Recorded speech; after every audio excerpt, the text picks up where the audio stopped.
folks have it and know that the Port of Los Angeles is making an application for this particular grant, and receive any questions. And that's why we're here, is to get input and any questions on this particular grant program. And actually, sort of the vision for a clean port, what a clean port, the vision of a clean port, what that might look like and feel like for all of us here.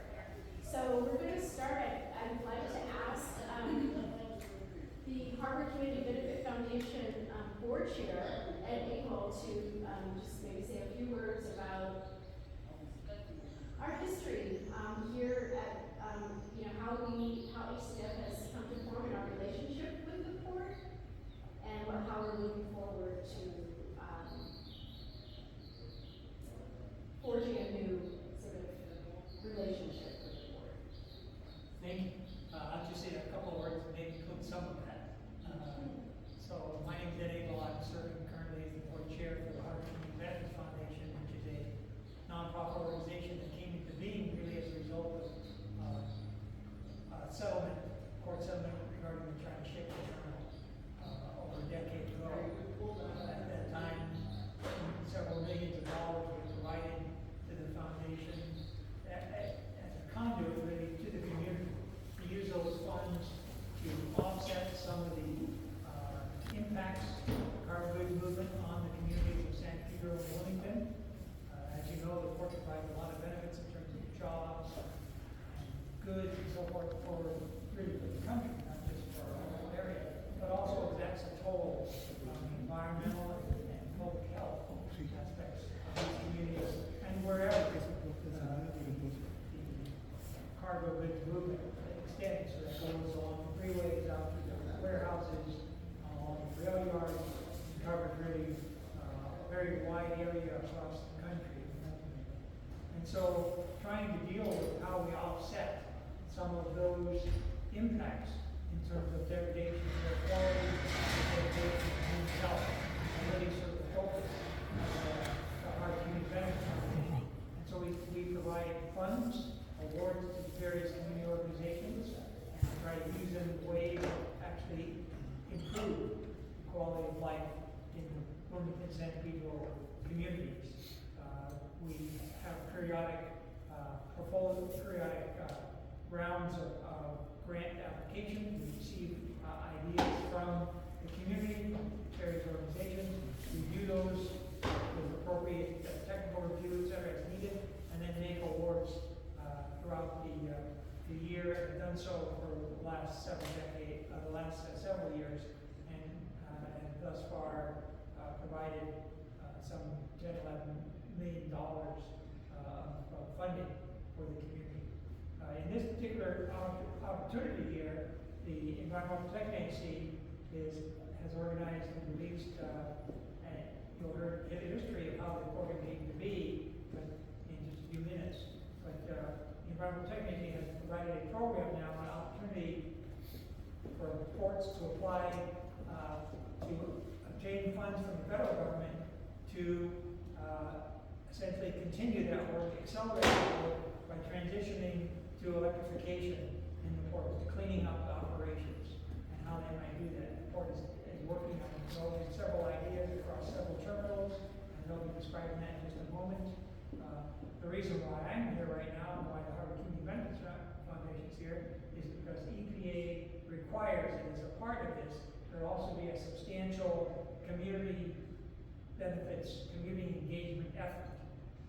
And so what we want to do today is hear from you, once you understand some of what the parameters of the program are, hear from you what you'd like to see, what you think is important, what you want to see happen in the port communities in terms of using some of those funds to improve the quality of life here. And so at this point, it's sort of a brainstorming issue, although the application in that due in a month come together fairly quickly.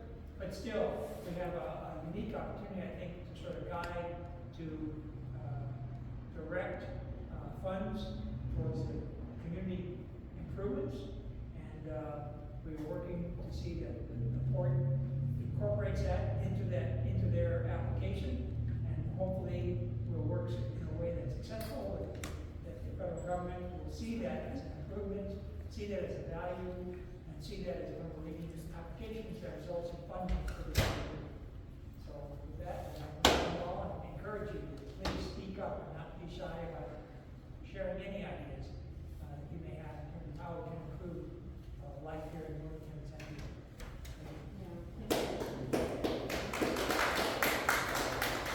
Well, thank you, Ed. That's exactly right. That's why we're here, is to get input and to receive input about the project. So today, what we're going to do for this particular forum is we're going to have a brief explanation of the application proposal on the whole, and then we are going to at that point literally sort of open the floor for feedback. We have some questions that the Environmental Protection Agency is interested in, getting feedback on, so we can go through those questions and get feedback in that regard. So I want to start out, before I invite the Port of Los Angeles to present on the scope of the technology deployment portion, I want to share that a substantial part of this application, again, as Dr. Engel said, is focused on community engagement, and that is an umbrella that the EPA is asking for, and under that umbrella is workforce development. So that has been, we're hearing that a lot, and in order for it to not be sort of bantered about as a cliche, we're using this time to solicit input about what workforce development needs to look like in this, in these communities, particularly Yosemite, Jordan, Wilmington, port adjacent, near port adjacent communities. So fleshing that out, because the project will be for 4 years, as well direct grants, direct benefit to the community. And so again, around resiliency, sustainability, right? So when the technology deployment projects are implemented, how then can the community establish resiliency and respond to and be supported through the life of the project as well as beyond. So with that, I think it would make sense to kind of dive into would make sense to dive into the Port's presentation about the application that is going to be submitted very soon on May 28th. So I'll turn it to Brittany or Laura. Okay, great.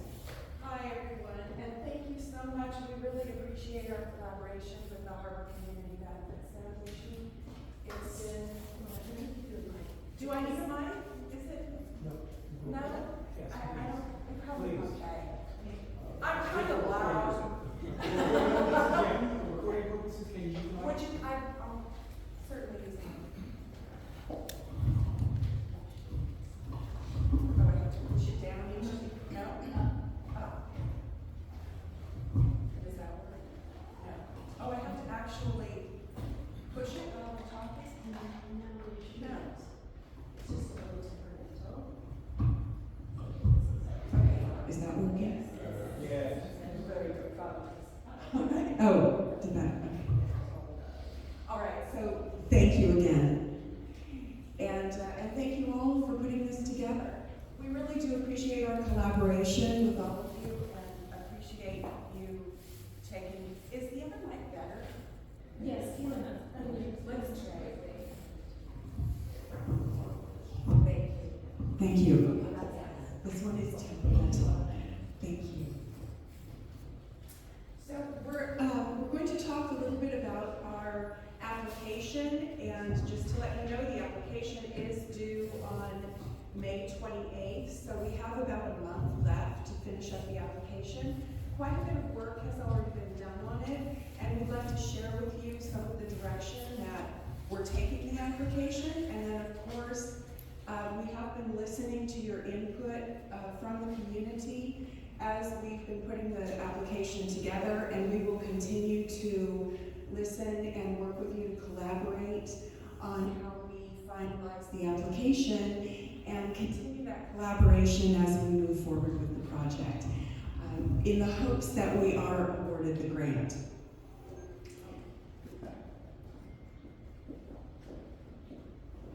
And I don't believe that I gave you my formal introduction to myself. I am Laura Hunter. I'm an environmental specialist at the Harbor Department, and I work in the air quality team.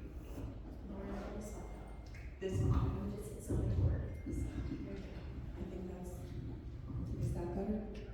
Yes, it doesn't quite have the feedback, does it? Now if I could just keep from tripping over the cord. All right. So the Clean Air Action Plan, as many of you noticed, was developed in 2006. It's been updated twice since then. This plan historically worked to advance emission-reducing technology in the 5 major source categories, which are ocean-going vessels, heavy-duty vehicles, cargo handling equipment, hovercraft, and locomotives. Our key CAP strategy. You can see its annual emissions inventory, technology advancement program, or TAP program. Our goal is 100% zero emission on-terminal equipment by 2030. Now that is a very aggressive goal, yes. Oh, the microphone, I'm doing that thing again. Our key CAP strategies are in alignment with the current mission that is set forth by the EPA Clean Air Action Plan, with the exception that the EPA grant NOFO focuses on currently commercial viable technology that is beyond the demonstration phase. Next slide, please. The Port of Los Angeles has been deploying demonstration projects to advance zero emissions technology towards commercial deployment.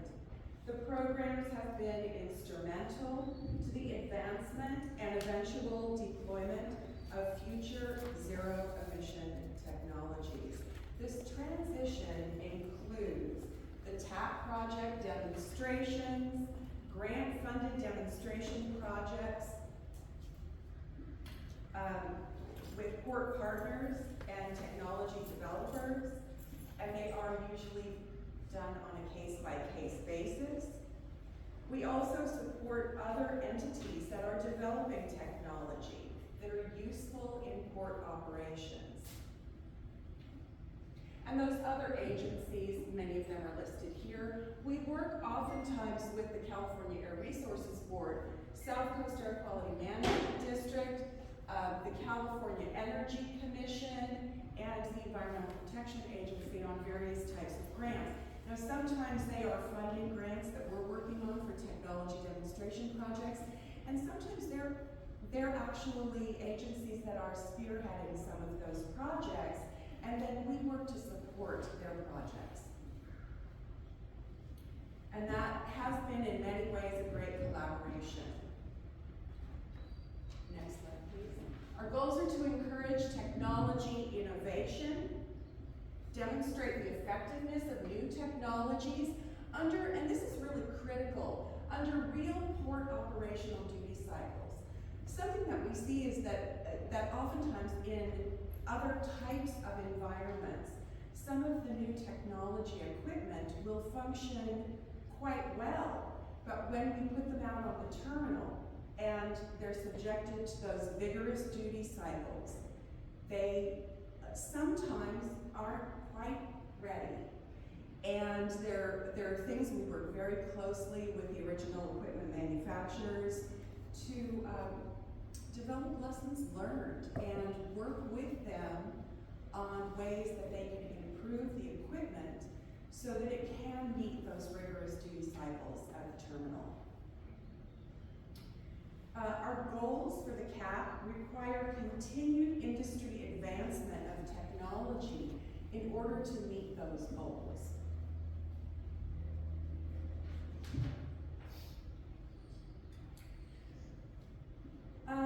One of the things I'd like to point out here is that our region qualifies as a non-attainment area. In prior workshops, the EPA indicated a liquidation deadline of September 30th of 2027, and it's not quite clear if this deadline will still be included, but that's what we're looking at this point. So just to look at some of the particulars, the Inflation Reduction Act of 2022 allocated $3 billion for zero-emission port projects and climate and air quality plans. That's a substantial amount of money, and with this grant, we are hoping to get a big chunk of that for this region. This, of course, is administered, as we've said, by the United States Environmental Protection Agency, the EPA. It is a one-time funding opportunity. This won't be an ongoing grant opportunity. The Notice of Funding Opportunity, the NOFO, was released on February 28th of 2024, so fairly recently. The application, as I mentioned, is due on May 28th. $750 million of the total dedicated funds are dedicated to non-attainment areas, of which we are a non-attainment area. Must be a port, air quality control district, agency with jurisdiction over a port or a private entity partnering with an eligible public agency. So we qualify under these categories. There are actually two separate NOFOs, which I wanted to point out. One is the ZE technology deployment, and that has about $2.8 billion in available funding. The other NOFO is for climate and air quality planning, and that one has a total of about $150 million. Now, we do have maximum amounts that we're allowed to apply for, and we'll talk about that in a moment. Next one. So here are the major elements that we have right now. Maximum award is $500 million. We will be applying for somewhere close to that. At this point, it looks like approximately $418 million. The application, May 28th, it's up to a 4-year project. Apply in partnership with private entities. And the minimum 20% cost share is from non-federal sources. So this NOFO is going to fund zero emissions on terminal equipment that has already been commercially demonstrated.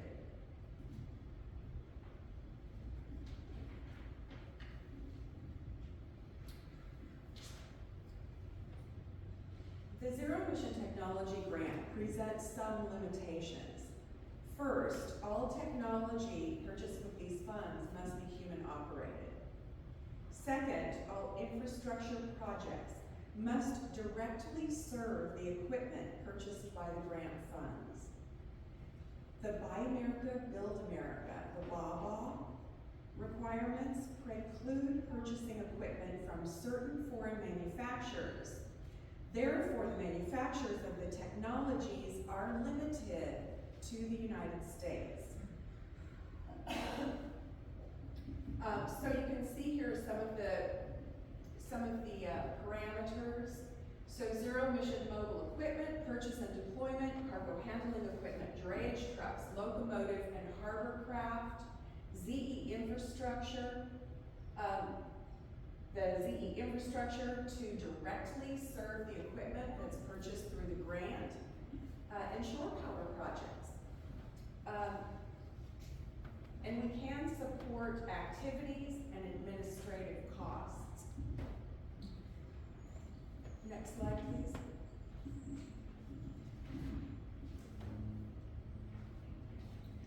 So at the project core, we have terminal electrification. Now, I want you to please be aware that we have listened to some of the comments and we hear you and understand that there are some concerns about hydrogen, and we do have some other hydrogen projects in the works. And we're working very closely with original equipment manufacturers and suppliers to make that something that is for the future of this region safe and practical. But for this particular grant, we are only looking at electrification application, no hydrogen for this particular grant.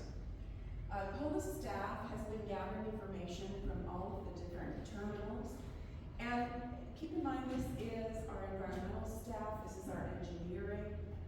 We've been going around and talking with each terminal to try to get a better understanding of their plans to meet the zero emission goals, our 2030 zero emission cargo handling goal in particular, and what they see as a practical future for their individual terminal and their particular operational standards.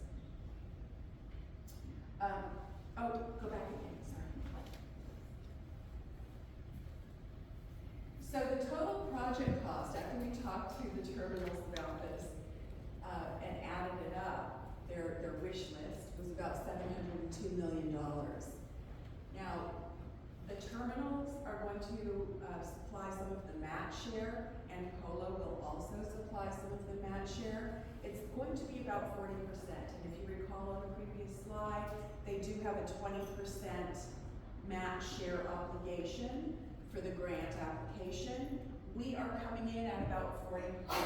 We hope that this makes us a more desirable application submittal. So the grant request from the terminals is coming in at about $418 million. Potential elements, and of course these details are still to be determined. Community-led zero-emission grants managed by Harbor Community Benefits Foundation, about $25 to $50 million. Shore power deployment at the auto carrier terminal, and these are the ROROs, the roll-on, roll-off. And so at this terminal, we're looking at development of shore power, and that's going to be approximately a $20 million project. So those will all potentially be included within this application.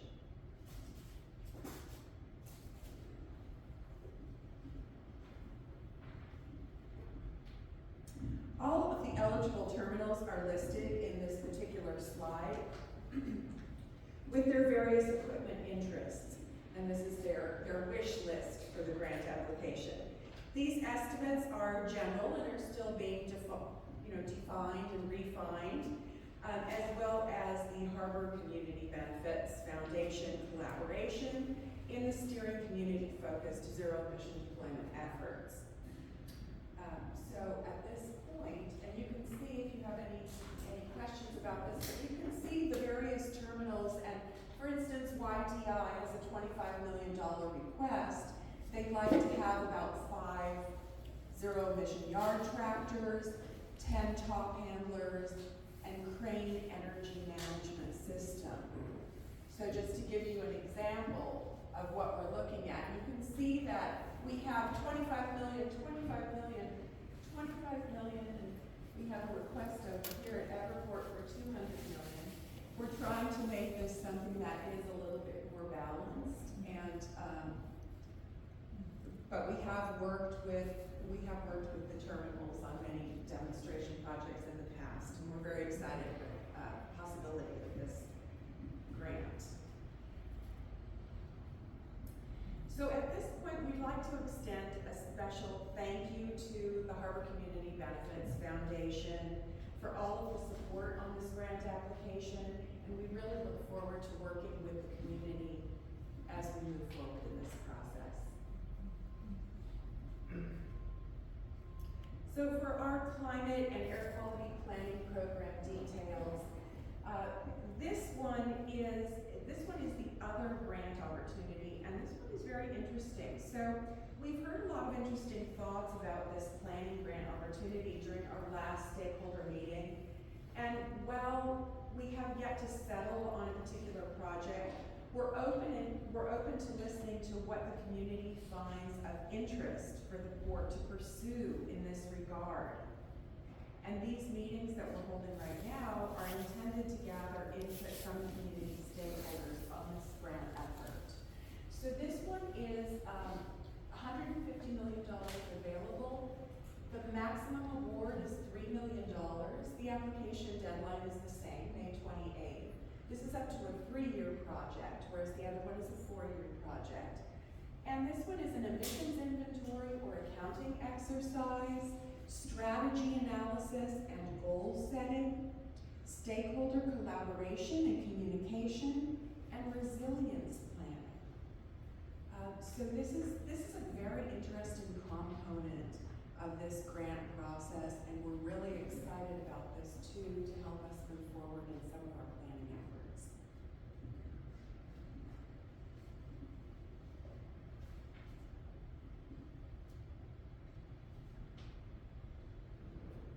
And that's it for our presentation. So if you have any questions, this is the time.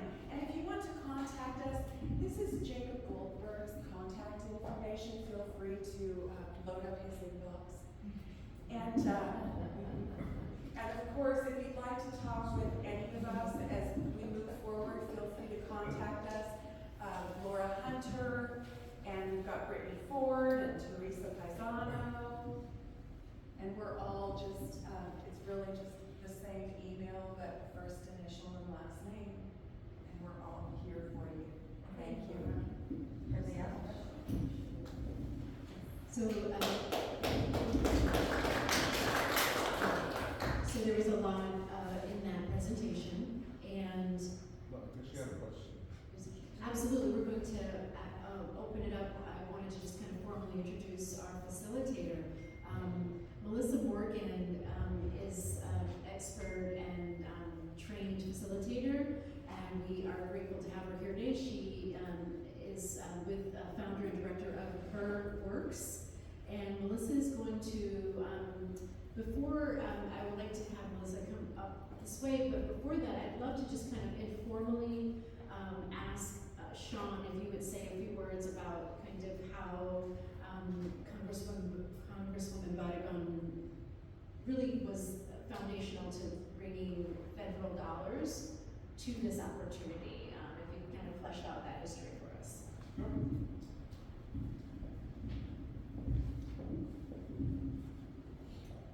Get everybody to light there.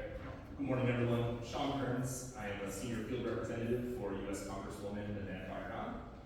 For those who aren't familiar, the Congresswoman's district goes from San Pedro over to Long Beach and up to Southeast LA. A number of communities that have been impacted by the pollution and related health impacts from the port and the goods movement as a whole going up to our 710 corridor. And so I'm really excited to be here with you all today to discuss the EPA Clean Port program and to hear from our community about what they'd like to see accomplished through this one-time, first-ever, unprecedented funding opportunity. This program was really created with the encouragement and the support of our residents in Wilmington and the LA Harbor area who for too long have been dealing with these impacts. And in 2020, after meeting with a number of frontline residents, community-based organizations, port staff, industry, organized labor, and others, the Congresswoman introduced the Climate Smart Ports Act, which would be dedicated entirely to providing grants for zero-emission port equipment. There have been some other programs, like the Port Infrastructure Development Program, but those funding opportunities were not dedicated solely to zero emissions, and rarely did they actually fund those types of projects. They were more dedicated often to like capacity growth. And so again, the bill Climate Smart Ports Act was introduced in 2020, and for the year and a half after, we developed a coalition of support with other members of Congress, particularly those who represented port-adjacent communities, as well as other health, environmental, and workforce development organizations from across the country. And so when it came time to the Inflation Reduction Act in 2022, we built up quite a swell and were able to get a model of the Climate Smart Ports Act included in the Inflation Reduction Act, hence the EPA Clean Port Program that we're all here to discuss today.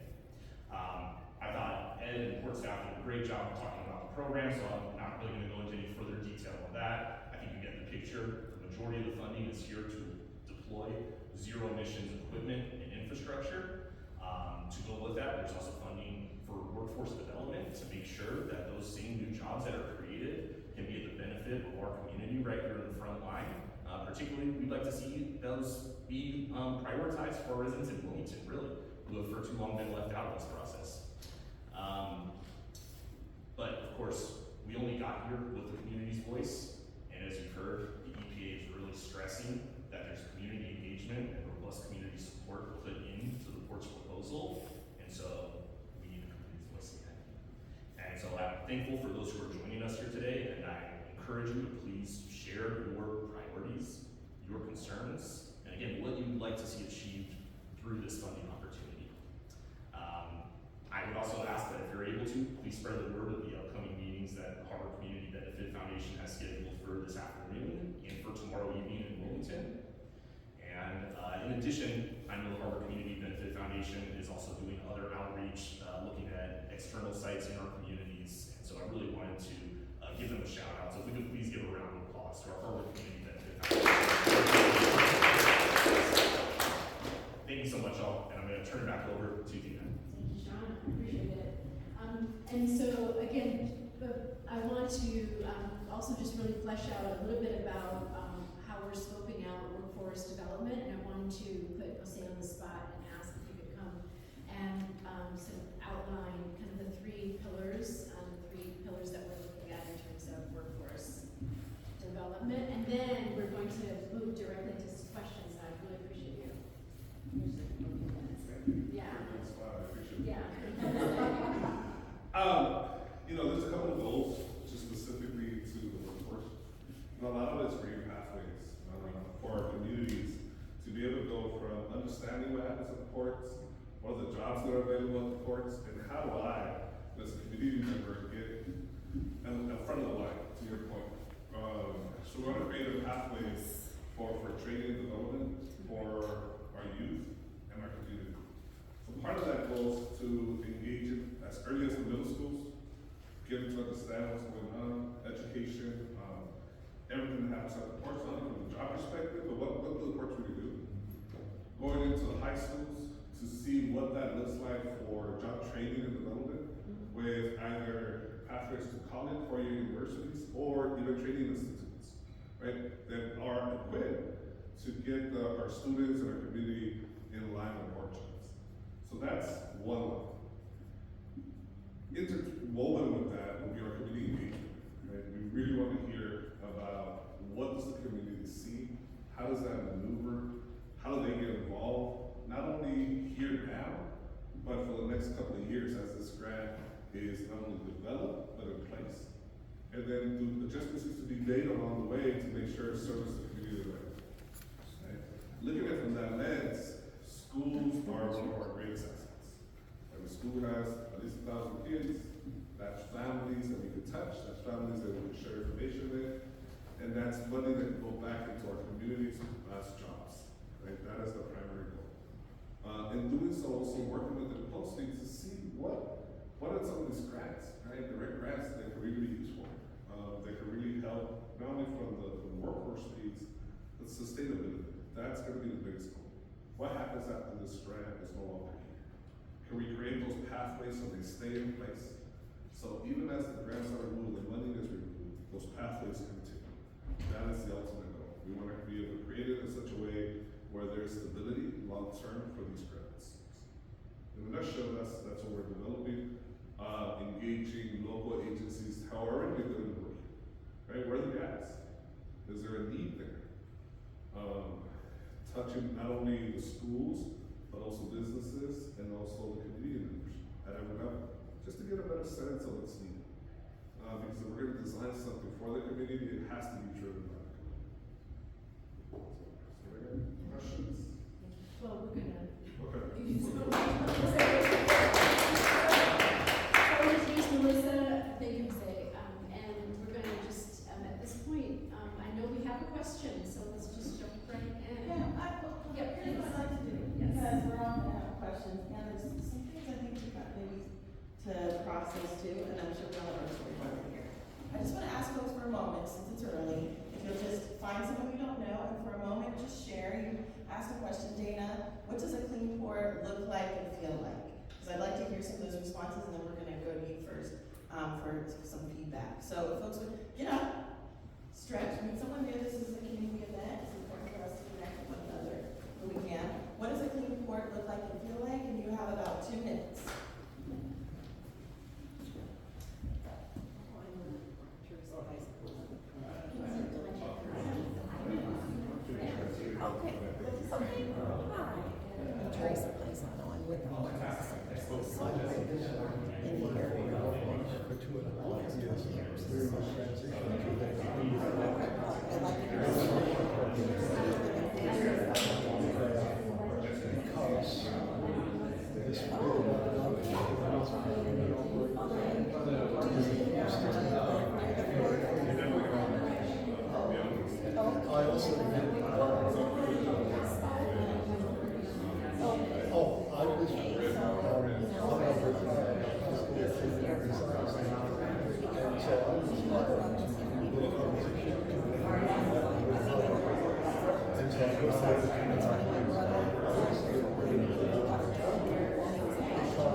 Got about 10 more seconds, so please allow your partner to share. 10 more seconds.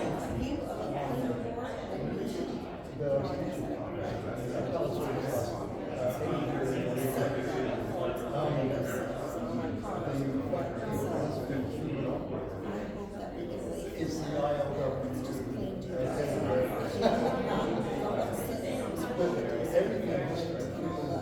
All right, start wrapping it up. Mr. Carter.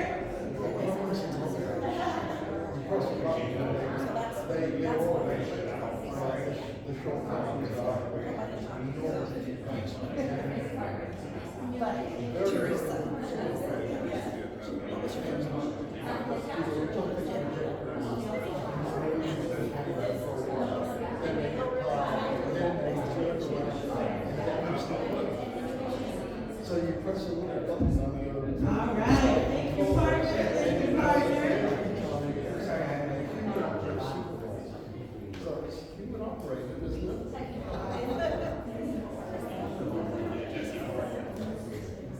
All right, thank you. Love it. That's energy we want. So Carolina is going to be doing some charting for us. We're actually both from facilitation course. She's a Cal State Long Beach student, graduating in a couple weeks. So, social work student.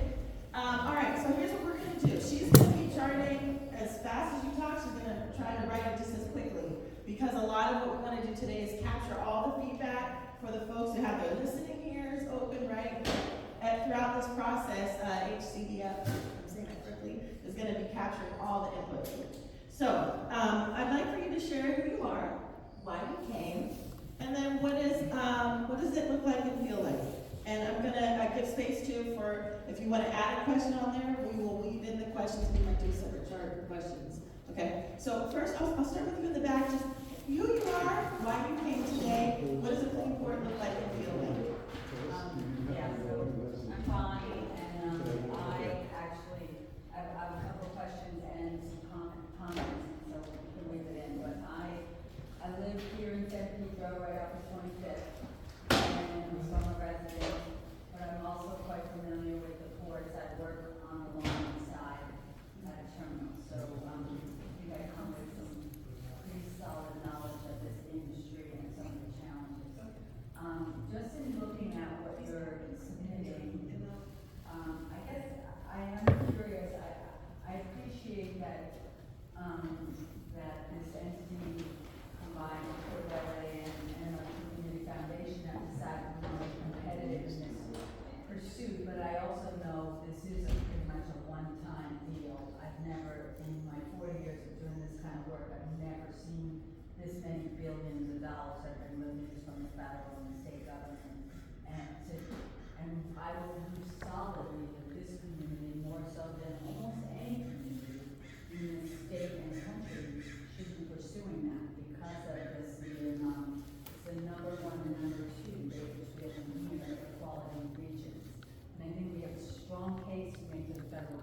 that 40% of the goods come through the San Pedro Port Complex. We should get 40% of the money because the community is suffering. So I am concerned about going, oh, let's go after 418 when 500 million is available. I think we should go for 700 million with the hope that they'll give you 500 million. You know, that's my belief, so I'll just put that comment in. And let them choose, you know, okay, we can give you 500 million or whatever the amount is, 400 million. So that's my one recommendation. The second would be, like when I look at the terminal, some of the terminal requests, I have concerns. I specifically looked over at the right and on the slide, and I don't remember it, but I'd like to get a copy of the slides. It said Houston and one of the others was only asking for 25-yard tractors, and I was like, oh, Phoenix, that was it. I'm like, but they have 220-yard tractors, and they're right here. And part of what I'm doing here is when I moved here, I was here 1 week with a nice light gray deck, and I had black soot all over my deck, and I'm like, whoa, what's this? And somebody said, you live near the port, you know, congratulations. And I'm like, I have bronchitis, I have, whooping cough, pneumonia, COVID this decade, and I don't like that black soot in the air, you know. So I'm saying this as a resident, and I feel, I'm concerned that why is Phoenix only going after 25-yard tractors when they have 220? So I feel that we should be more aggressive in specifically getting rid of any diesel equipment that causes that criteria pollutants immediately. And with that said, I really feel strongly about the utility here and putting a lot more pressure on Karen Bass and Gene Soroka and whoever is going to be the potential new head of LADWP. I find that relationship is not serving the community in the way it needs to. And we need electrical infrastructure and substations here immediately. You know, that should, you can't electrify if you have nowhere to plug it in. You can't plug it in if you don't have the substation capacity. We all know that. But it's like, I believe that we need to start putting pressure on our elected officials and say this is unacceptable to not have, then if you won't bring the substation capacity, privatize it and let somebody else microgrid or bring it in. Because this is a ridiculous thing that you don't have enough electric to give the terminals to remove this heavy cargo handling equipment and bring in truck charging capacity as well. So I feel very strongly about that, and I feel that it's been a weak link in this whole piece, and needs to be aggressive. And then I guess my last question, I'm kind of curious on the Harbor Community Foundation. I appreciate the role you're playing here. I do believe you need to get out into the community. I don't think, especially during the work, that people come to meetings like this. So you've got to get out to all these places. But I'm kind of curious, $25 to $50 million seems like a lot of money. I'm like, I'd love to understand where is that getting allocated, and I think with that, that's it. That's a great question. Well, before you answer, we're just gonna listen first. Yes. Can you tell us what a clean port looks like and feels like for you?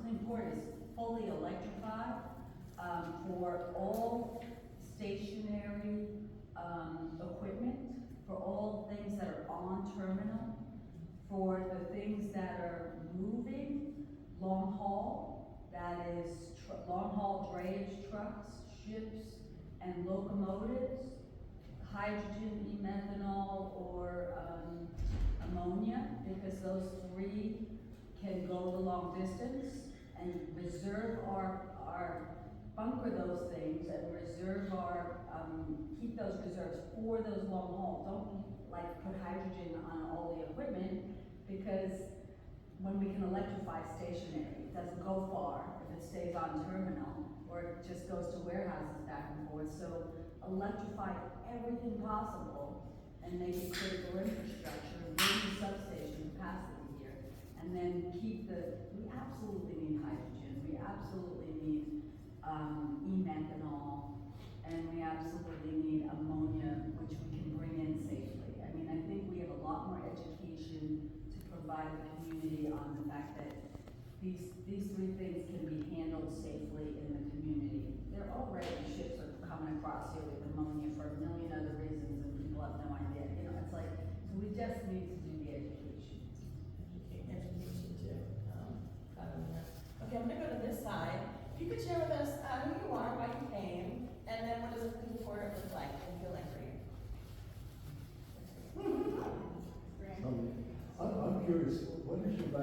you have that knowledge about ammonia and hydrogen stuff.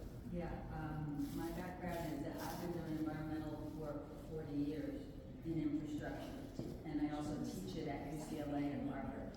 Sustainability and sustainable supply chain. And I just got my PhD in it. So that's interesting. So I'm Graham Robertson, and I taught engineering at Clemson's High School, and when I retired, I was hired by the Port of Long Beach to do training for the Middle Harbor project when they switched to automation. So I saw up front the battery sleds built by Terex in Germany, the total dedication to everything being electrified that was stationary, and even the moving sleds to move the containers around. That's where I work. And it works, and it's very efficient. So then I did a short contract with TradePac with the finished design stacking automated handlers that had giant diesel engines on the top. So they could use GPS anyway. And the dedication that the Clean Port of Long Beach had, it's a long-term thing that is required to, you have to be dedicated to it from the beginning. So when you said all the stationary equipment in the Port of Los Angeles, isn't that mostly electrified anyway? No, I'm talking about, these grants are only for rolling stock. So, because it's been So clarified that the amount it's of time it would take not to the, convert diesels, the so-called clean diesels that you see all around the port, they have a catalytic converter for nitrogen oxides, that's it, right? And they call that a clean diesel. So it's going to take a lot of time and money and commitment to have everything in the port not running off the easiest thing, which is the burn fuel. Do you have a question with that you want answered? I have a question, like, Yeah. I know people in the neighborhood that work on the China shipping thing and are very concerned that the port doesn't disclose what's going on. For example, Shore Power in Long Beach, even though there were state waivers that they allowed them extra time, they actually put in Shore Power, and I worked on the training for the connection because it's quite complex. In the Port of LA, their commitment to Shore Power wasn't there, and they instead did the extractors and don't use them all the time. So Shore Power commitment you said the roll-on, roll-off is going to be Shore Power. Yeah, why not? Why isn't it already? Because I thought the state of California required it. So it sounds like you want to my know question more is, about what is the Port of LA doing to catch up when I saw what the Port of Long Beach did to actually get in earlier, and so now they have, except for the trucks that are coming in and out of the port, they have a way greener operation. So you want to know when you're going to catch up with Why is the Port of LA not doing that when And then, right next door we have a neighbor that has and could be a model for how to do it. But you said there's not enough electrical capacity for the LA. so here's what I'm going to do. I'll do two people at a time, and then we'll take some answers to questions. I can tell there's a lot. Bernie, tell us for a moment though, what does the Clean Port look like and feel like to you? Yeah.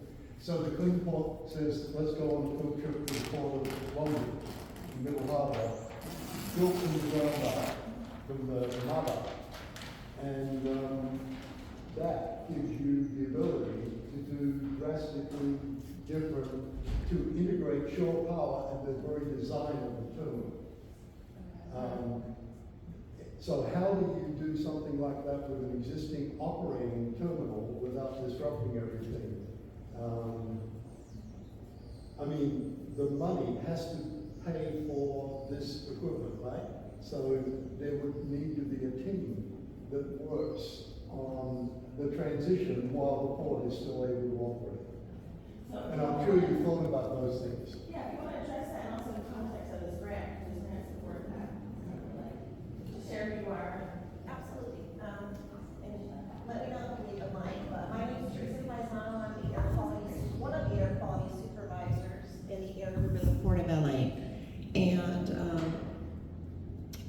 Well, let me address Bonnie's, and I'm not gonna remember all the questions you posed, but I'm glad that they're here. Yeah, they're more common. We're working on the dollar amount that's gonna be requested, so, there was a lot of discussion as to do we just ask for all of it? We know Port of Long Beach is also asking for it as well. We're trying to coordinate together, trying to decide, is it better for both ports to ask for all of it? With some type of a, like priority list that the EPA, if they need to tear down our application, can do that. I think that's the way we're leaning, but we're still trying to decide if that's the best approach to take. Or, we just ask for the 40. Yes. At the same time, makes it, the mega grant is due, and they send the NARAD PIDP. Yes. So that could be And we're going to- $250 million. Yes. So are you going after those two? We're absolutely going after those other grants that are available too. Let me mention something on like Mega. A lot of the air quality equipment is not penciling out in terms of being cost effective for that particular, for Mega, let's say. So we're working on those right now. We have applications, they're working through the details to make sure that they are competitive and that they, are good projects for those. But we're working on all those, and it's a group from environmental, it's outside consultant support, it's engineering and management support are all involved in that. So yeah, and I live in San Pedro also. Yeah, my view of a clean port would also be not having the soot on our cars and windowsills like we do now. I've grown up here, so I definitely see the improvement, but much further to go. And the question, we can come back to, there's open questions. I want to address. Or what's the $25 to $50 million? And that's, I'll let Dana cover that. And, the question about shore power, so you mentioned China shipping. Shore power was first demonstrated at the China shipping terminal here at the Port of Los Angeles. In fact, then there was a commitment through the China shipping settlement to demonstrate that. So it was really developed here. Standardization of the plugs was, Port of LA was involved in that globally, working on common shore power connections, and so a lot of it was developed here at Port of Los Angeles, and all of our berths at our container terminals have shore power. So most of our, all of those are our shore power. You see RoRo, that's the roll-on, roll-off ships that transport vehicles, cars. That requirement from the state for those vessels to plug in is just coming online now. So now those vessels are required to plug in, and so that's why, and it's a $20 million, ask. So that's why we're putting it into the grant, hoping we get that there. Those vessels don't call very often, so something like that really, when they look at the cost effectiveness, isn't cost effective. But if we can get it through this grant, that would be an amazing win. So that'll bring us more shore power, and there's also a need for additional shore power for cruise ships, and so that's something down the line, and another grant we're going to be looking at as well. So we do plug our vessels in. We post regularly on the port's website. I don't know the link offhand of specifically where to get that, but on a regular basis, we list all the vessels that have called and if they've shore powered. So you can definitely see that. The Port of Los Angeles and Port of LA are competitors, but since the early 2000s, the environmental groups work together. So when we are looking at a technology, developing something, we work together with the Port of Long Beach staff, because we definitely recognize, the air is not going to stop at the border, and we also recognize that technology development really takes a whole team. You mentioned the team approach. We're doing that. So, are there other questions? Yeah, on the utility. Oh, on the utility. I think you made a great point. I know that our staff levels work very closely together, but I think you make a really good point about additional need for the higher level involvement to help push things along, because we have tried to work, you know, in staff level working with BWP, they have told us they can't even speed their own projects up because we would like to, you know, move things along. So I know we all have the common goal, but I appreciate your suggestion for additional pressure there. Yeah, I think that, I mean, what I would add on that is that, yeah, because when I look at something like Phoenix, where it's a 220-yard tractor is and only 25, it's like my guess is that they won't have electrical capacity for more than 25. And yet the diesel, like that would pencil out, because the diesel emissions would be significant on 200-yard tractors. I don't know what it is on 60, so it would pencil out. So I'm like, it must be the electrical restriction, and I'm like, that is such a bummer to me. And that may be why also Phoenix is one of the terminals, I know that it has been demonstrating hydrogen, so they might not have made their decision yet on which way they're gonna go with the whole fleet, but yeah, that's a really good point, Bonnie. Hydrogen, there's not enough green hydrogen right now. Right now, no, you're right, yeah. Thank you, Bonnie, and Teresa, thank you for that. For the specific community engagement portion, it is, the conversation has been around 10% of the overall grant application, or excuse me, the grant award. So what's actually awarded. So it looks like at this point, the ask is going to be close to 500 million, and so the allocation is about 10%, 5 to 10% of that for community engagement, and that itself is an overall umbrella, right? So if we just kind of look at 50 million as hypothetical starting place, the majority of that money is for direct grants to communities around workforce development, right? So as electrification is, moving in, but at this point we need to kind of assess, one, the need, but two, who's already doing what, right? There's already really major efforts at workforce development, training, the port itself, other entities within the community, right? So not reinventing the wheel, but plugging in and resourcing, right? So then maybe that's scholarships, maybe that's trying to ensure placement and retention, right? So the majority of it is around direct benefit grants and continued community engagement like this. So the EPA is mandating that there be substantial and demonstrated community engagement all throughout. So pre-application, so before the Port of Los Angeles even applies for these funds, this is why we're here. This is why they asked Harbor Community Benefit Foundation to, hey, can you work together to connect and get feedback? And so this is part of the pre-application. All through the 4 years, we'll be continuing this, right? So as the technologies are, as the award is in place and the project is underway, we're looking at loosely, and again, want your feedback, right? Want Ram's feedback in terms of what's best, but looking at broadly a sort of a working group, council, advisory council, that can really follow closely, and it would be also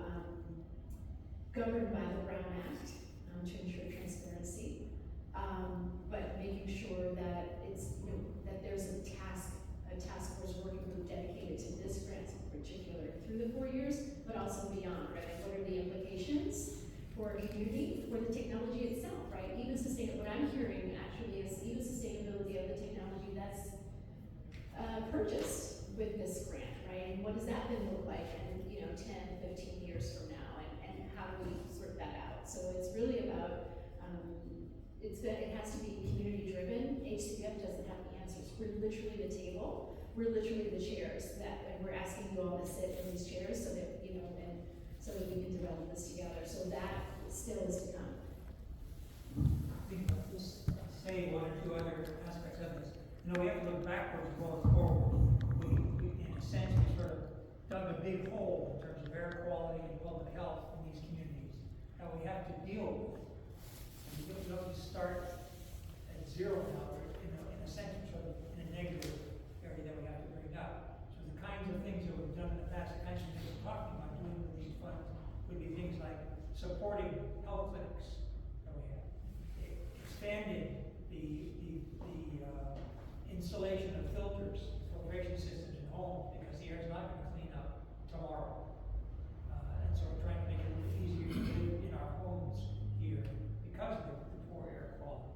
Thinking about, workforce development certainly is gonna be a big issue as we look forward. We've supported and planned, thinking about how we might continue to work on the gardens and provide for the farmers and gardening that takes place here to provide fresh produce in the community. Community solar. Yes. And so these sorts of things, in terms of healthcare, in terms of helping the community work with itself, there have been some beautification efforts, there have been some training efforts in terms of the schools, there have been, again, workforce development so that we have a sustainable pathway for people that live in the community to get some of these jobs and not just be left behind as the transition in the industry takes place, or sort of where we think would be the best use of these millions of dollars. But again, we don't want to prescribe, this is what we're gonna do. We want the community to say, we think this is important, put some money in this area. And some of this may actually be in ways that expand that we don't even think directly as being driven by electrification. We have trucks throughout the communities. We have noise throughout the day. We have all these environmental and public safety issues in terms of traffic control. There are things we can do with some of those funds to change some of those. We can think about mobility and how we get around, where the trucks are allowed to go, and how we traffic that through our community. So all that potentially are ways we could use some of these funds and want to consider. Well, again, we'll feedback what the priorities are. So Ed, is it safe to say that for you, a clean port looks like less noise and better traffic? Those aren't the two highest priorities. What else do you have? Go ahead, those two down. What else do you have? Tell us for you, what does a clean harbor look like, if you like? For me, a cleaner harbor would be cleaner air and a healthier community. That is a healthier environment and healthier people living in the community. But again, because we've dug a hole in terms of chronic disease as well as acute disease, we have to deal with that and be honest about that. And so we need to provide some committed support to the clinics that operate for screening as well as for treatment, for care, for the children, and across the lifespan, for children, but also to older adults. Thank you. Melissa? Yeah, and we have a question over here. We'll get to that. Thank you. I want to really quickly continue one last thing to Bonnie's question about the 10% of the grant. Just as the port has outlined a wish list from the terminals, some terminals are like, hey, our wish list is 25 million, and then, our wish list is, amounts to 200 million, right? So we're doing that same thing, right, for the community engagement piece and solar. We're already hearing it. One, Bonnie, thank you. Two, we're already with our HCBF sort of limited capacity. This is just the pre-application. When the grant is awarded, we're designing a process to really ramp up and have the capacity to touch and have this room filled, right? So this is our very first, we call this our soft launch. And so we're so glad that you all are here in terms of getting this feedback. Solar, absolutely hearing. EV charging stations around the community. So within the parameters of of this particular grant application, the EPA is really leaning in. One of the areas is direct benefit, but also the workforce development. So how are we tying that into workforce, right? Can we provide a literal fleet of electric vehicles and charging stations all around, not just for residential, but commercial, right? So as Ed mentioned, all of the trucks that are in the community, right? And so what you just articulated, we're hearing, we're aggregating that as a theme that we're going to then communicate directly to the EPA as well as the port. They're like, what are you hearing, right? So we're kind of saying, and Teresa and Brittany, and I'm just meeting Laura, we need to have this conversation with community independent, right? So port, thank you for coming, and please share and answer questions, and let us, even Melissa's stepping in between me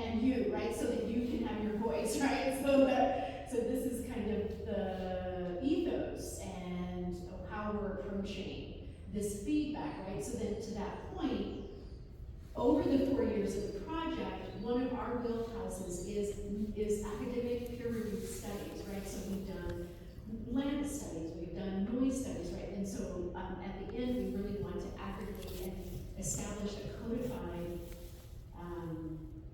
feedback mechanism, right? That doesn't exist. It has to be ideated, right? In terms of this feedback, and you're giving technical feedback. Some folks are, it's like how it feels feedback. How do we, over the 4 years, establish a codified feedback mechanism by way of imparting that feedback to the port for, this will be the pilot for this particular project, but that we're establishing a model where feedback can be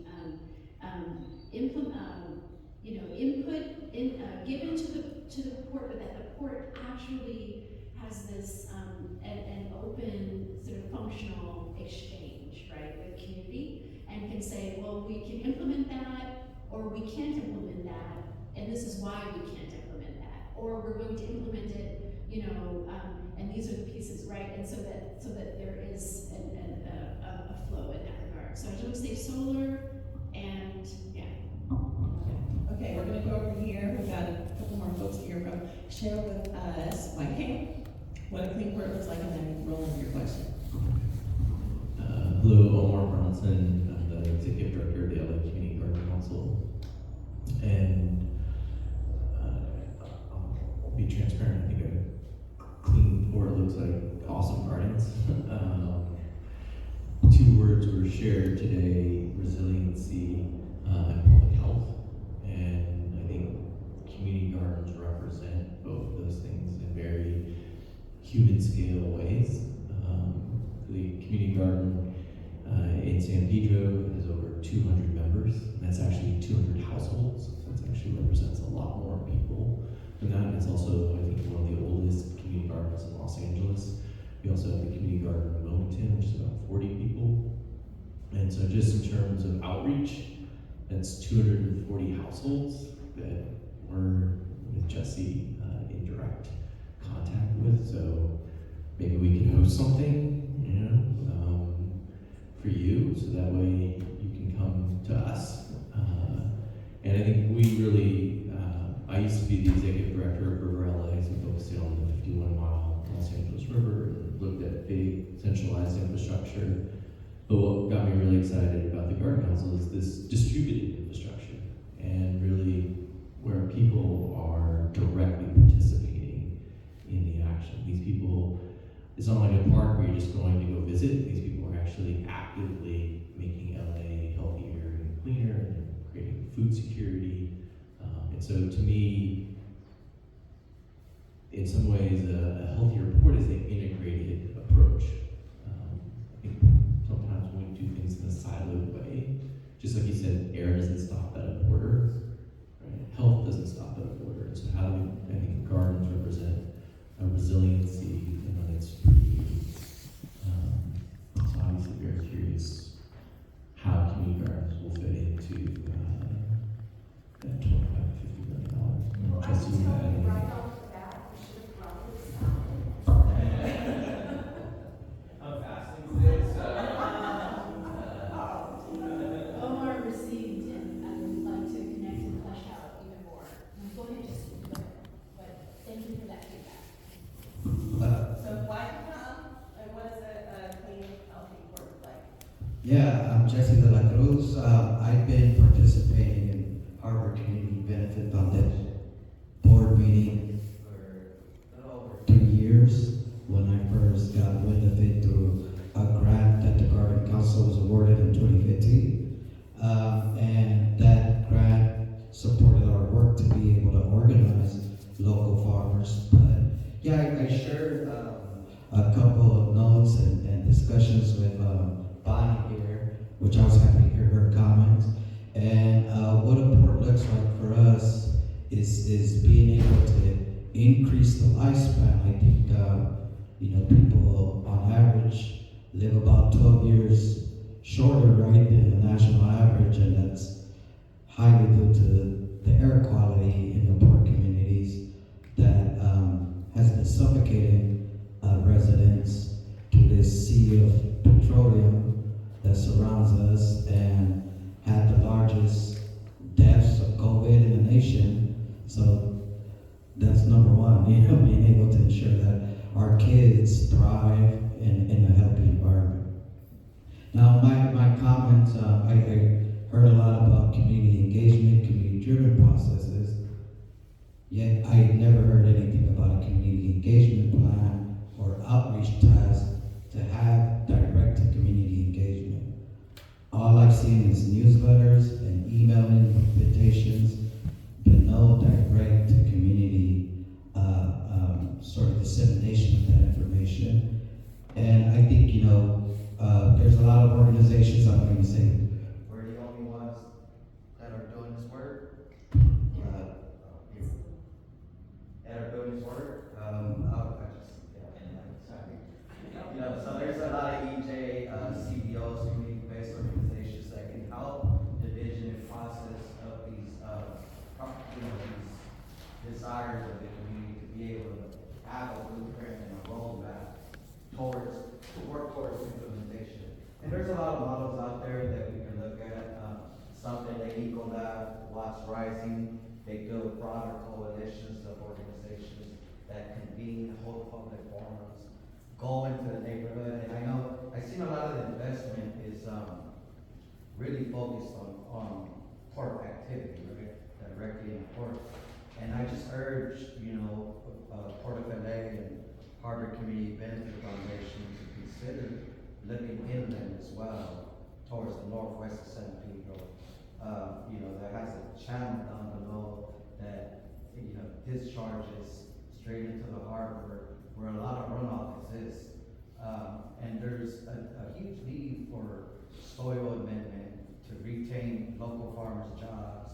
And when we're looking at green jobs, to be able to bring intent to hire programs in these cohorts to the gardens, to our farmers, to environmental workers that are doing the work already, and looking at ways where we can implement green infrastructure as well. I think Omar said, you know, our gardens existed over 50 years. It's been a community asset way beyond my time, right? And it's a safe haven. I think if we see the silver lining in the pandemic is that, you know, those spaces thrive. They never shut down. Our parks, our green spaces, our open spaces. So there's a lot of carbon offset, right? It's a home to local fauna and flora. So being able to preserve that and build a canopy around the port that's able to sequester carbon as well. And I hope to, you know, continue coming here and working with you guys on this vision. And it's bold plan. I hear a question from you, which is, you know, about around how else should the community be engaged in this process? You all have offered your space in your community. Is there other feedback from folks here to hear around how to engage? I live in a community of about 250 homes, and it's a senior community, manufactured homes up on 25th. That too, I mean, we could be a community center to meet at and invite all of those people, and a lot of them are, you know, lower income, they've struggled to keep up with the rents there. I actually do believe things like community solar, in particular, one of the struggles is you put solar on, but then you don't have battery storage. I mean, so combined with community solar and battery storage would allow people to charge their cars as well as, in an emergency, keep their homes on without diesel generators. I see people going and buying generators and I'm like, oh my God, we're just adding to the problem, you know, as opposed to looking at battery storage and solar together as community projects connected to this. So I'd love to see something like that as well as more gardening in these kinds of communities. I look and I'm like, they're spraying pesticides, they're killing our bees, you know, I mean, they have no idea that we need that. And so I think a lot more education out to communities like that, where you start with ones that are organized already and then go to the more challenging ones where the homes are independent. But I hope that even this Women Wide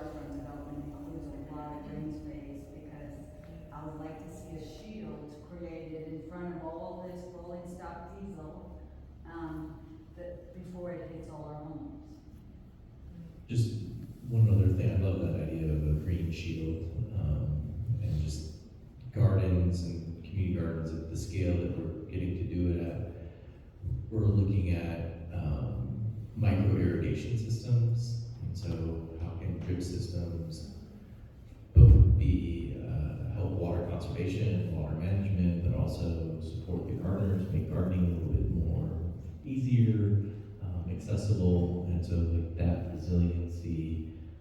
I'm imagining solar to pull water up to the top of the hill, drip systems to move the water down. Like, how can we make this a showcase so that the board can show what does resiliency look at many scales?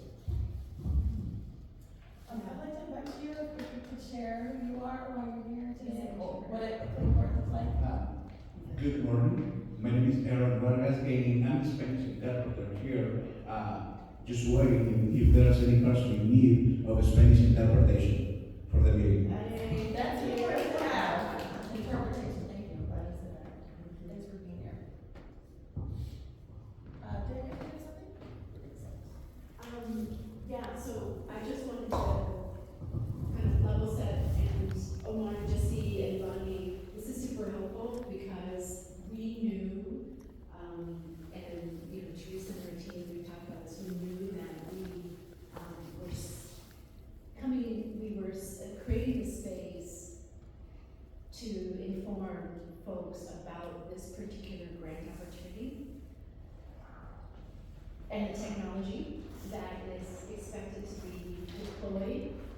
There's also, as Laura showed on a few slides, there's another funding opportunity specifically for climate and air quality planning, right? So combined, and then you mentioned the MEGA, you mentioned the MARAD, right? So there's a number of opportunities, and we have committed to, while for this grant opportunity, we're going to raise up a lot of the specific technical pieces and input, and within the NOPO, Omar, Jesse, there may or may not be, and Laura and I are going to go back and really dig in around this particular funding opportunity. If the EPA is allowing, we're even sort of drilling in on health and our mobile asthma clinics, right? So they're definitely confined or constraints around the parameters of these funding opportunities. Having said that, or this funding opportunity, having said that, we're using these spaces to aggregate all of this input because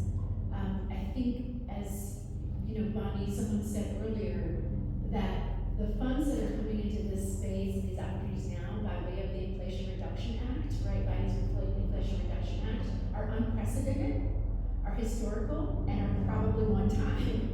And so we're making sure that we're going to aggregate all of the feedback, right? And if not this funding opportunity, we're pursuing collectively investment. So I just want you to know that you'll see us steering specifics to what this this grant will allow, and you'll also see us aggregating the collective input, the collective concerns, the collective themes, and just please know that they're going into concerted efforts to work on implementation. And if not this grant opportunity, then there are other opportunities as well. Omar, yes, we'll tap in. Again, this is our soft, where's Laura? This is our soft launch.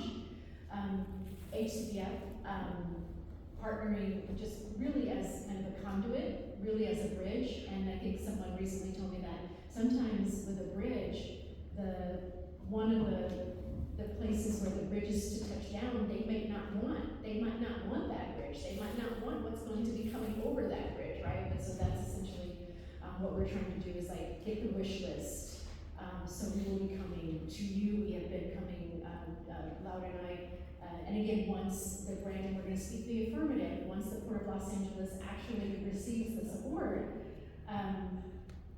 we have to design the community engagement process. So we're building that sort of work group, that kind of consortium, and you all will be, we are not the designers. We've not, you all are doing it and have done it, and so I just want you to know fully our intention is to collaborate in that respect. Lower SES residents coming spaces, and so, it's fully our intent to do a wide canvas. I just wanted to share that before I start rambling. Melissa? So, let's see, I wanna do another kind of scan the room for some additional questions, and then I have some that I can ask as well. I'm loud enough. Oh, okay. I wasn't aware of your commitment to the lifestyle quality in the community, and you guys farming. I had no idea these things were happening, and I think this is wonderful that you're getting all of this input to have this happen. As a former teacher, what about the Port of Los Angeles High School? What about community college? You're talking about workforce. Where are the technical people going to come from to run a more efficient port? Does the ILWU have training programs that collaborate with you guys? So, and the Coastal San Pedro neighborhood councils, are they involved? So, I mean, sure, at the grassroots level, I'm here because Indivisible publicized the meeting, otherwise I would not have known. So that outreach to all those agencies and what you're already doing is news to me and wonderful. Ram, I think you can, Melissa, can I speak to that? So, Jose Hernandez is a social enterprise. He spoke earlier, and he's consulting the foundation, HCF, on connecting with folks that are already raising up, particularly, the Port of Los Angeles has a huge, sort of workforce development initiative online. There's a lot of work happening at Cal State Long Beach, even in the private sector, the terminals, the shipping companies themselves. So what we plan to do, again, it's around this, when the grant is awarded, we will be finding out who's already doing it well, and what do they need, where are the gaps. Say, as part of this structure is scoping out starting to sort of do a broad scope of what we will be finding out for workforce development component, but it really is the gaps, right? There's, the work is already, underway.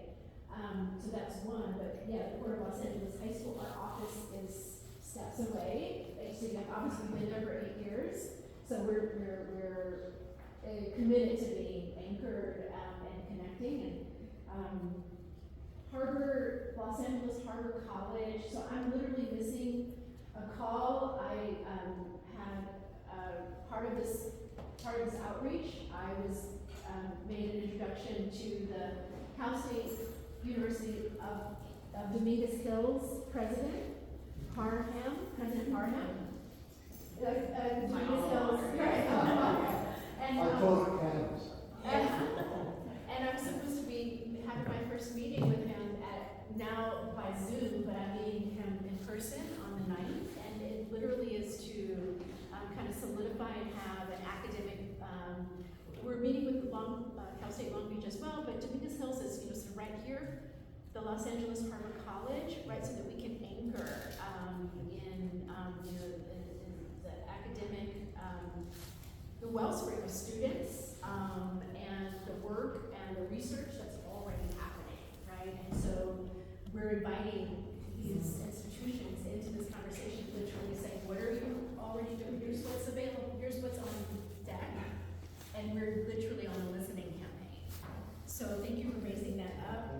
ILWU, making meetings with that's the labor space is complex. And so Human operated. Which is the sticking point in which you see go around. So that's what we're aggregating, is all of that input, Graham. So I deeply appreciate you being here. I just want to let you know that we're on it, and so keep it coming, right? Oh, council, the neighborhood councils. So Laura and I, we are a small but mighty staff over there. My colleague Laura in the corner, Laura here.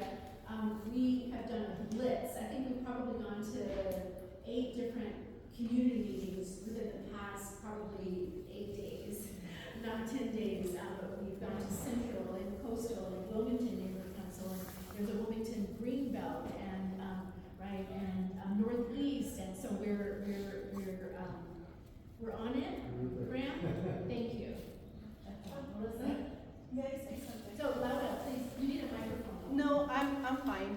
I just want to remind everyone that it takes a community, it takes a village, and we will bring the work. You tell us where to go, we'll go, but we also need your support in spreading the word. And sometimes in our communities, people listen to other neighbors rather than if I come in and I introduce myself as Harbor Community Benefit Foundation, they're gonna say, who are you? And what are you doing here? But if we come with your support and if you help us spread the word, we'll reach a lot more people and our outreach will be more effective. So part of the outreach plan, I know it was mentioned earlier, but part of the outreach plan is to do this, is to bring community leaders, is to bring you to help us spread the word. Because believe it or not, you are our best advocates. So that's all I wanted to say. Hold on, no, sorry. I want to make, Yeah. I'm hearing in your comment a little bit of like really wanting to make sure you draw the nexus between air quality and this particular fund. And I'll just say that plants are the original air filter. You know, like I hear you want to invest in technology. There's this great technology called plants, and they've done a very good job with cleaning air for a very long time. And so, you know, I just in the excitement of big money and big opportunity, yet wanting to make sure you're putting together a competitive grant, I hear that. Whatever we can do to help you understand and see the nexus between green spaces, community gardens, and air quality, we're happy to provide and support that in a way. But nature has done a very good job of cleaning air for a very long time. Part of it is we've taken it from nature. I mean, I think you talked about it, we dug a hole. And so when we fill that hole up, we fill it up with lots of new technology, we fill it up with sort of also nature-based solutions, like how do we sort of find that sort of balance so we don't sort of get lost out there. No, absolutely, don't stop. Yeah, so I would like to echo that. Please. I agree with you very much, and I think first is, let's look at where else we can plant, because it's a, I wouldn't say a lower cost, but it is a more, but I also feel like it has to be supplemented with, I didn't say like air, like as soon as I saw the black soot on my deck, I was like, oh my God, I went and spent $2,000 on air filters, because I was like, I can't breathe this while I'm sleeping.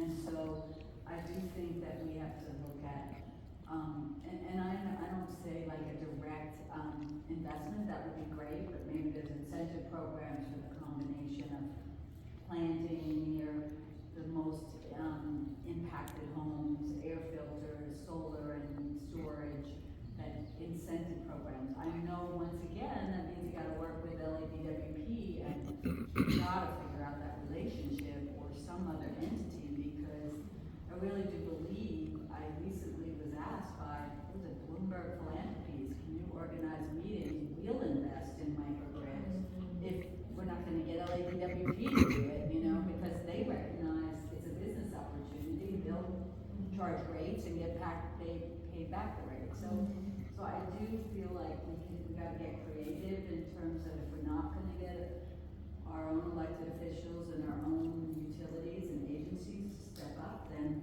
we gotta surpass them or something, you know, and I don't know what that looks like, but I definitely am game for the battle.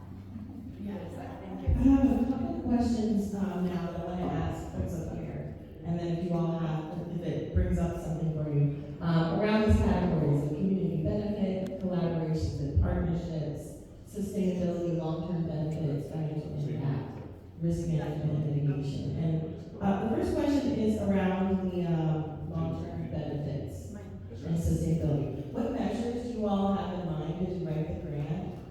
you all think about this, that should be taken to ensure the sustainability and longevity of the deployed zero emissions technology and infrastructure. So what measures will ensure that sustainability? And then how would the project plan measure and report its long-term benefits for the local community and businesses? What do you all have in mind for that? And I'm here as well. Hey, good morning, Village. Sean Burns here, Congresswoman's office. Clearly not the applicant myself, so I'll let report to me from that perspective. But I will say that why the Congresswoman advocated for this program was primarily due to the disastrous health outcomes that are within the Yellow Harbor area. And one of the key methods that we can use to clean up our air quality and try to first mitigate those impacts from being further spread, but also, as Professor Abel said earlier, bringing us up to what really a healthy community looks like, where we're having lower childhood asthma rates, lower cancer, respiratory illness, and people having access to those health services where needed to. Additionally, we do see this as a big opportunity